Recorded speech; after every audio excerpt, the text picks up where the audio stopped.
শুভ সকাল বন্ধুরা, তোমরা সবাই কেমন আছো? আশা করি তোমরা সবাই ভালো আছো আর আমিও ভালো আছি। তো চন্দনা ব্লগ চ্যানেলে তোমাদের সবাইকে স্বাগত।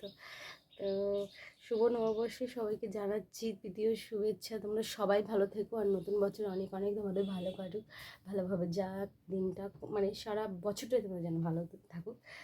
তো কী বলবো, সকালবেলা উঠে জামাটা ছেড়ে আগে আমার বরকে কটা পরোটা করে দিয়েছি, কারণ দোকানের লোক শুরু হলে আর খেতে পারবে না।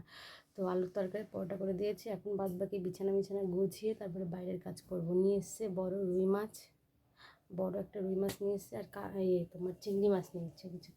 তো রান্নার সময় আবার তোমাদের সঙ্গে কথা বলবো। এখন আপাতত রাখি, আর এই যে বিছানা সব গুছিয়ে নিই। ওর বাবার বিছানা নিচে থেকে গুছানো হয়ে গেছে। তো কী বলবো, তোমরা সত্যি নতুন বছরের তোমরা সবাই ভালো থাকো আর ভালোভাবে তোমাদের সময়টা যেন যাক। তো রাখছি, আবার পরে কথা বলছে। তো বন্ধুরা, আমার এখনো রান্না কমপ্লিট হয়নি, 11টা বাইরে গেল। এই চিংড়ি মাছের তরকারি রেখেছি, আর এই যে মাছ ভেজে রেখেছি, রুই মাছ আর রুই মাছের ডিমও ভেজেছি এই যে, আর আলু ভাজি করা হয়েছে।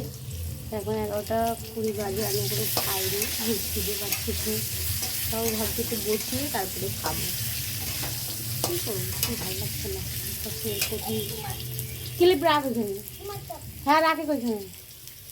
বন্ধুরা, সারাদিন পরে আবার চলে আসলাম তোমাদের সঙ্গে দেখা করতে। কী করবো, ভেবেছিলাম মেলায় যাব, মেলায় গিয়ে তোমাদের সঙ্গে ব্লগটা দেবো, তো সেটা আর হলো না। আমার বর আমাকে নিয়ে যায়নি, আর আমার যা বলছিল যাবে, ও আজকে যায়নি। একটু ফ্রাইড রাইস আর চিলি এই মাংস কষা করেছে তাই। আর আমার মুডটা সারাদিনই ভালো নেই, এই কারণের জন্য আমার বরকে বলেছিলাম আজকে একটু খাসির মাংস নিয়ে আসতে। তো 700-800 টাকা দিয়ে খরচ করে যেতে গেলে হয় না, তবু আজকে খরচ করেছে। মাছ, চিংড়ি মাছ, আর নিয়ে এসছে বড়ো একটা রুই মাছ। আর আমি একদমই রুই মাছ আমার ভালো লাগে না, খেতে খেতে একদম অভক্তির লেগে গেছে, সেই কারণের জন্য আর ভালো লাগে না। তারপর কী হবে, বিকেলবেলা গেলাম আমি আবার হালখাতা করতে। তো হালখাতা করে নিয়ে এসেছি সোনপাপড়ি। আমি নিয়ে এসেছি সোনপাপড়ি, আমার শাশুড়ি নিয়ে এসেছি সোনপাপড়ি। এখন দেখাচ্ছি, দাঁড়াও। এই যে সোনপাপড়ি, এর মধ্যে আছে এই ফটোটা। তো এই সোনপাপড়ি দিয়েছে, আর আমার যে শাশুড়ি করেছে সেটা লাড্ডু একটা দিয়েছে, সেটা দেখা। এই যে আমার শাশুড়ি দিয়েছে লাড্ডু, এই যে লাড্ডু নিয়ে এসে উনি। আমি খাইনি, আমার পেটে একটু ব্যথা করছিলো বলে ভালো লাগছিল না বলে আমি খাইনি জাস্ট। তো কী করবো, আর আমার বড় আমাকে মেলায় নিয়ে গেল না, তারপরে আবার একটু খাসির মাংস খাওয়ালো না। আমার মুডটা সত্যি খুবই অফ, মানে কি বলবো। তো ওনার আবার জ্বর চলে এসেছে আমার বড় বাবু। এই যে বড়বাবু শুয়ে আছে, অনেকগুলো আমার ভয় হয়েছে, শুয়ে আছে, কুটকুট শুয়ে আছে। আর আমিও বিছনা করছি। এখন ছেলে গেছে ওর জেঠি, মানে যে বড় না, মানে মেজমার ঘরে গেছে। তো কি বলবো, ওখান থেকে নিয়ে আসবো, নিয়ে এসে এখন শোবো, কারণ আমার শরীরটা ভালো না, ওরও শরীরটা ভালো না। আর রাগ তো হচ্ছেই ওর উপরে, কারণ যেহেতু আমার পছন্দের জিনিস আজকে নিয়ে আসিনি, তারপরে নতুন বছর, আমার খুবই রাগ হচ্ছে। তো কি বলবো, আর কিছু বলার নেই।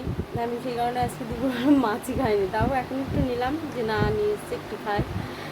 আমরা মেয়েরা না সত্যি একটা পাগল, জানো না। তো কি বলবো, আর কিছু বলবো না।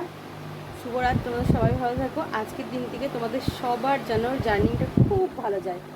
তো শুভরাত্রি, তোমরা সবাই ভালো থাকো, বাই। আরও আমার ভিডিওটা কী জানি কী হচ্ছে, আমি বুঝতে পারছি না কোথায় গিয়ে দেবো, কী দেবো। তোমরা তো একটু কমেন্ট করতে পারো। আর অবভিয়াসলি কমেন্ট দু একজন বলে করে, কিন্তু সেটা আমার সত্যিই দেওয়া সম্ভব হচ্ছে না এখন।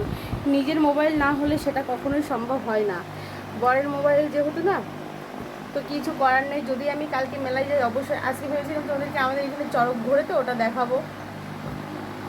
তো দেখাতে যতক্ষণ না পেরেছি তাতে কোনো অসুবিধা নেই। কালকে যদি মেলায় যাই তবে মেলাটা আমি তোমাদেরকে অবশ্যই দেখাবো। তো এখন রাখছি, আর আমার ভিডিওটা প্লিজ তোমরা স্কিপ করো না, প্লিজ ফুল দেখো আমার ভিডিওটা। তো বাই, শুভরাত্রি, তোমার সবাই ভালো থেকো।